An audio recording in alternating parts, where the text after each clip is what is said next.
Hey everybody, this is Wilder Guy here today, and for our 13th helmet of the month, we are looking at the U.S. M1 helmet. Now I have two examples for you today. One is a all-original helmet, and one is a refurbished helmet. And this is just so we can see what it looks like now versus what it looked like back in around 1941. Now the M1 helmet was first developed around 1941 and quickly replaced the M1917A1 Kelly helmet. The Kelly helmet was basically just an updated version of the World War I, Brody helmet. So the M1 helmet was a great improvement. Looking at the color, it is a olive color. Check the bottom of the screen for the correct color designated name. And we can see two different varieties of the color. Here is a bit darker color. This is probably due to age, while this is a bit of a lighter color because it is newer paint. As you can see, the M1 helmet is basically just a pot, which is sort of one of the nicknames that it was given to, is a steel pot. It covers more of the head. It goes down a bit to the ears, not as much as the Soviet helmet, for example, but enough that it gives you some more protection than the Brody helmet. Alright, then looking on the inside. Now, the interesting with the M1 helmet compared to all the other helmets, really, is that the liner was actually separate from the shell. So as we can see on the left one here, I can just take out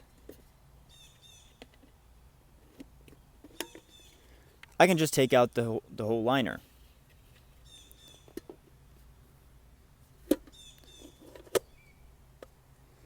The main reason this was done is so that if the liner or the shell was damaged, you could just quickly switch one out without having to toss away the entire helmet. So it saves a bit on cost.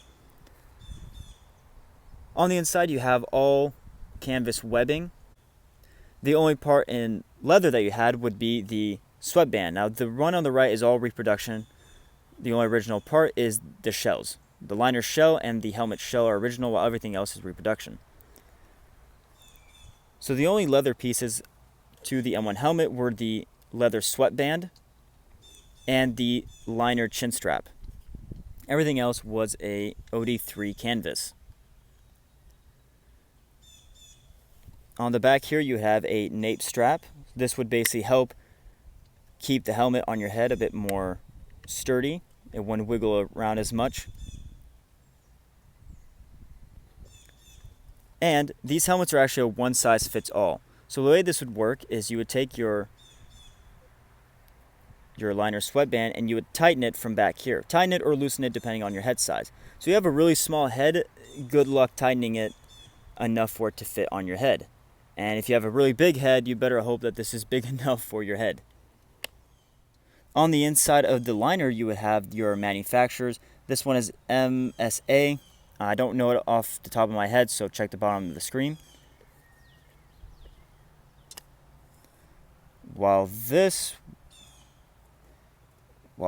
one, I don't know if you guys can see, but this one is a Firestone made helmet. So you guys know Firestone, tire company, or the mechanic shop near your house. That's the same company that made these liners. Now, the first U.S. liners to be used were made of a sort of cardboard fabric. These were not very good because in humidity and rain, any sort of weather, honestly, they would deteriorate and break apart. So they soon switched to a fiberglass. Fiberglass was more sturdy, it was a bit more flexible, and it was a lot more cost effective because you didn't always have to produce so many liners because they would break apart so much. The chin strap were also made of canvas, and the closure system was these simple hooks that you just press on, and then you would adjust by moving this friction buckle across to make it tighter or looser. But as you may notice with a lot of American helmets, not a lot of soldiers actually wore the chin strap correctly, as in attached under their chin. You can see a lot of soldiers putting it at the back of their helmet like this. You can see Marines a lot of times have the chin straps dangling down. Now, of course, you can have Marines tuck it in the back, and soldiers have it hanging from the bottom.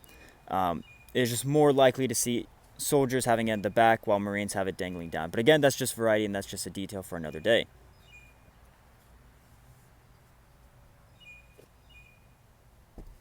Again, with leather liner chin straps. A lot of times you can see soldiers wearing it on top of here. This kind of helps keep the liner in place.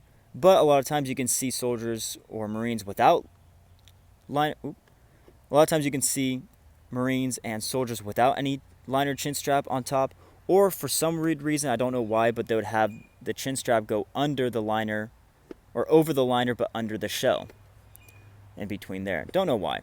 But these were almost never seen worn under the chin unless they're wearing the liner separately. Now these helmets were used from 1941 up until around the mid-90s, I believe.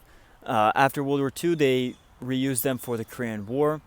Sometime in Vietnam, or during the Vietnam era, they started making new helmets, and then they were used in the 80s, and then in the 90s they used them for mostly reserve troops, while the frontline troops, those shipped over to Kuwait, for example, had the Pasga helmet.